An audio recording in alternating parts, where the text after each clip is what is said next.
Wara l-inċidenti tal-aħħar jiem li involvew splużjonijiet relatati ma' ċilindri tal-gass, ir-regolatura s-servizzi tal-enerġija u l-ilma u l-Awtorità Maltija għall-Kompetizzjoni u l-Affarijiet tal-Konsumatur bdew investigazzjonijiet separati.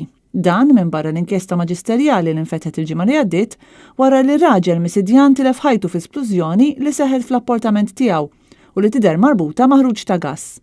Nhar 28 ta' Frar, Joseph Dimek tilef ħajtu meta seħħet splużjoni fir-residenza tiegħu. Fl-aħħar jiem kollox seħew 3 inċidenti li kollha jidhru li huma marbuta ma' ċilindri tal-gass. Iżda fil-waqt li għaddejjin dawn l-investigazzjonijiet, il-kumpanija Liquigas qalet li inċident minnhom kien riżultat ta' apparat difettuż u li ieħor seħħ għaliex il-pipe kien maqsum.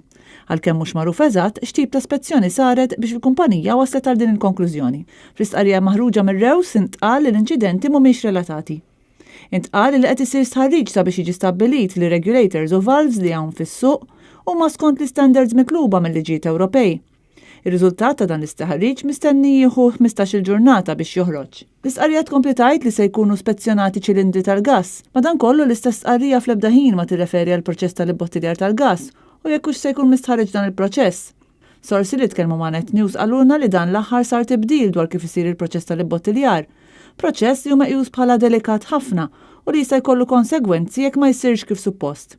Minn barra l-każ tal-esplużjoni fl-Imsida li ħallit vittma, seħew 2 splużjonijiet oħra, waħda fi triq turisti l-Awra nhar it-3 filgħodu fi stabbiliment kummerċjali u oħra fi proprjetà privata f'Raħal Ġdid.